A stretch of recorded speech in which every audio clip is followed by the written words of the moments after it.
What are the differences in doing the land work on the renewable side versus the oil and gas? Is it the type of work that you're actually doing, or is it really just the way that you handle the projects and the relationships? If I'm being completely honest, it's very similar to how you run any project. I mean, you're basically asking for the same thing. You want to know what did we buy? What do we have? Or where is there potential? Can we identify it easily? It, you couldn't tell if I was talking about a solar project there or an oil and gas leasing project for a unit.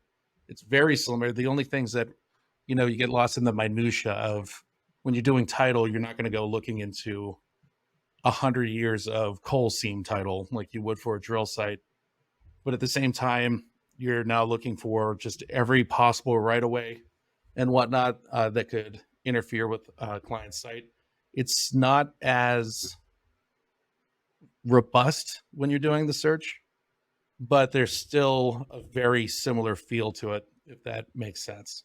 I think a lot of it is education of the landowners as well. Um, you True. know, you drill a well, it leaves a very small footprint after it's done. You put up a utility scale solar project, you're taking up most of this person's farm. So, um, Well, for only a certain amount of time. I mean, you will eventually be able to take that out of the ground and it'll return to being just a field.